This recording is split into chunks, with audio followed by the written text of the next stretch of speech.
Selamat malam, Shalom Bapak Ibu yang terkasih. Saya memiliki cerita berdasarkan pengalaman saya. Jadi di dekat kantor saya ada seorang bapak penjual bakso dengan gerobak yang didorong. Bapak ini sudah tua, kalau tidak salah umurnya sudah menginjak 70 tahun ya. Saya sering makan di baksonya yang dijual oleh bapak tersebut. Salah satu alasannya karena bapak tersebut tidak merokok. Saya lebih senang lah melihat penjual yang tidak merokok seperti itu ya. Dan rasa baksonya sebetulnya ya nothing special ya, biasalah. Untuk bakso-bakso gerobakan seperti apa sih? Singkat cerita, suatu saat saya tidak melihat bapak itu lagi di tempat dia biasa berjualan, tapi digantikan oleh seorang anak muda. Ya, anak muda ini namanya juga seperti anak muda tentunya. Ya, penampilannya seperti anak muda walaupun dia jualan bakso. Ya tadi, dia merokok, jadi saya juga tidak terlalu sering lah makan, walaupun rasanya juga nggak beda jauh lah dengan bakso yang biasa dijual oleh bapak tadi. Singkat cerita, saya juga pada suatu hari kemudian, cukup lama setelah itu, saya ketemu dengan bapak-bapak itu dan dia berjualan pada malam hari. Biasanya saya beli itu siang lah, siang menjelang sore, menjelang pulang. Malam hari saya ketemu, loh bapak kok jualan di sini? Kenapa nggak jualan di sana kemarin? Sudah ada yang ganti itu, sudah ada muda. Oh iya, itu anak saya. Loh, kenapa pak kok dikasih ke anak? Ya anak saya mau jualan, jadi biar dialah jualan siang sampai sore, saya jualan malam keliling. Dari cerita tersebut saya bisa merasakan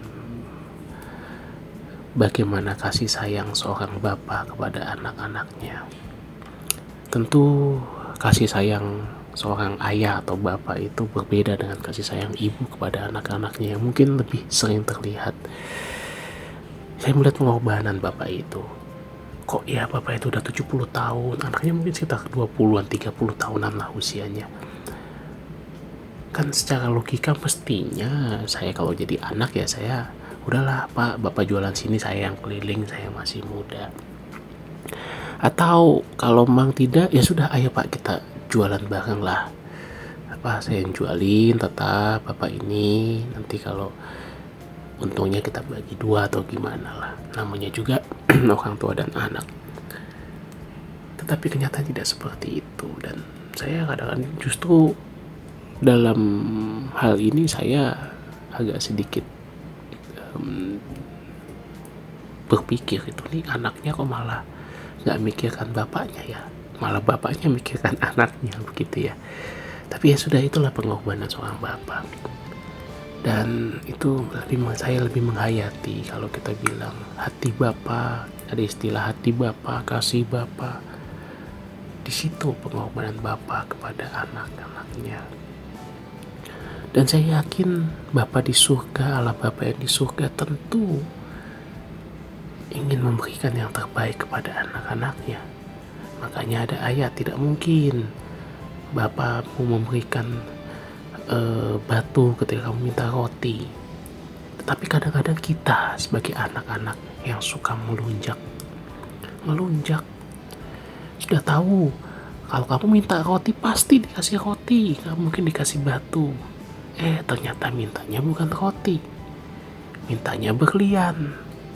Padahal berlian tidak bisa dimakan, yang dibutuhkan tuh roti. Nah seperti itulah kadang-kadang sikap kita, ilustrasi bagaimana kita seringkali melunjak kepada Bapak kita yang di surga.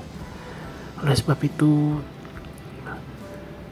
tentu Bapak kita adalah Bapak yang maha baik, maha kasih. Itu tidak usah dilakukan lagi. Tetapi yang lebih penting lagi adalah bagaimana sikap kita menghadap Bapak. Sikap kita berdoa meminta, itu yang harus kita perkarakan. Jangan sampai kita dicap sebagai anak-anak yang melunjak, yang tidak tahu diri, yang tidak tahu cara menghormati Bapa kita dengan pantas. Amin. Selamat beristirahat. Tuhan memberkati.